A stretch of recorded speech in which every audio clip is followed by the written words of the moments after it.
नमस्कार किसान भाई जी, स्वागत है आपका हमारे YouTube चैनल धाकड़ एग्रीकल्चर में। किसान भाइयों, इस वीडियो में हम बात करेंगे कि लहसुन की फसल में पोटास डालना क्यों ज़रूरी है और लहसुन की फसल में पोटास कब डालना चाहिए, जिससे कि हमारी लहसुन की फसल में बनने वाला कंद अच्छी तरीके से बड़ा बन सके और हमें अच्छी पैदावार मिल सके।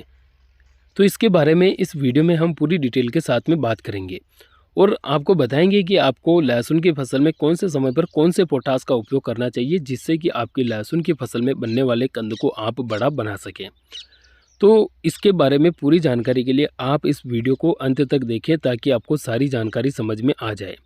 और वीडियो शुरू करें उससे पहले किसान भाइयों, आपसे निवेदन रहेगा आप इस वीडियो को अंत तक देख लीजिए, ताकि आपको सारी जानकारी समझ में आ जाए। और वीडियो शुरू करें उससे पहले किसान भाइयों, अगर आपने अभी तक चैनल को सब्सक्राइब नहीं किया है तो नीचे स्क्रीन पर एक सब्सक्राइब का बटन है, उसे दबाकर चैनल को सब्सक्राइब कर लीजिए।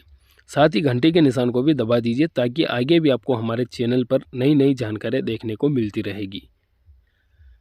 किसान भाइयों, अगर बात करें लहसुन की फसल में पोटास के उपयोग और महत्व के बारे में, तो लहसुन एक कंद वर्गीय फसल है और लहसुन की फसल को पोटास की काफ़ी ज़्यादा आवश्यकता होती है।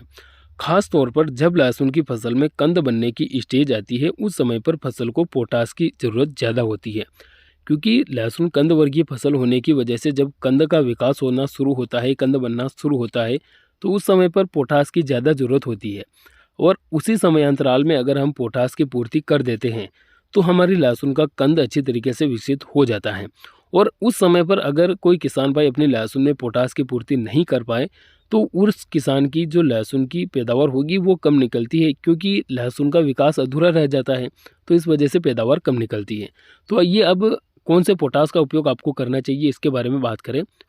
तो देखिए किसान भाइयों, अगर आपकी लहसुन में कंद बनना शुरू हो जाता है, तो आप उस समय पर अपनी लहसुन की फसल में NPK 0050 के माध्यम से पोटास की पूर्ति कर सकते हैं, या फिर जो JU कंपनी का पोटास 2000 नाम से पैकेट आता है, इसके माध्यम से आप पोटास की पूर्ति कर सकते हैं।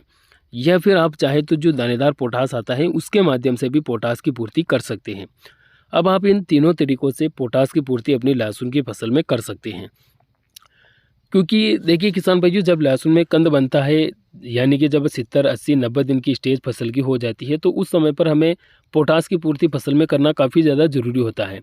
और आपको एक चीज़ ध्यान में रखना चाहिए कि आपको उस समय पर पोटास की ही पूर्ति करना है। आपको इधर-उधर भागने की आवश्यकता नहीं है कि आप दुकानदार के पास जाएँगे और उससे बोलेंगे कि हमारी लहसुन में कंद बढ़ाने के लिए आप दवा दीजिए। तो कोई अलग से दवा नहीं आती है। लहसुन की फसल का अगर आपको कंद अच्छा बनाना है, तो आपको पोटास की पूर्ति समय पर करनी पड़ेगी। इसके अलावा आपके पास कोई अन्य चारा नहीं है जिससे आप लहसुन का कंद बड़ा बना सकें। तो आप लहसुन की फसल में अगर कंद को बड़ा बनाना चाहते हैं, तो पोटास डालना चाहिए। तो अब जैसे कि अगर आपकी लहसुन की फसल 70, 80 या 90 दिन की हो चुकी है, तो आप जो है 70 दिन की स्टेज पर दानेदार पोटास का उपयोग कर सकते हैं। 80-90 दिन के बीच में JU पोटास या फिर NPK 0050 का उपयोग कर सकते हैं। इस प्रकार से आप पोटास की पूर्ति कर सकते हैं। बाकी तो शुरुआती स्टेज में बुआई के समय पर पोटास दिया जाता है, 30 दिन की स्टेज पर पोटास दिया जाता है, 50 दिन की स्टेज पर पोटास दिया जाता है। तो अलग अलग स्टेज पर अलग अलग तरीक़ों से हम पोटास की पूर्ति करते रहते हैं। इस समय पर फसल अपने अंतिम स्टेज में चल रही है, तो इस समय पर या तो आप JU पोटास डाल सकते हैं, या फिर NPK 0050 डालें, या फिर दानेदार पोटास भी आप डाल सकते हैं। तो किसान भाइयों, इस वीडियो में हमने बात की है अपनी लहसुन फसल में पोटास के उपयोग के बारे में। उम्मीद रहेगी आपको वीडियो अच्छा लगा होगा। वीडियो अगर अच्छा लगा तो वीडियो को लाइक करें और हमारे चैनल को सब्सक्राइब ज़रूर करें।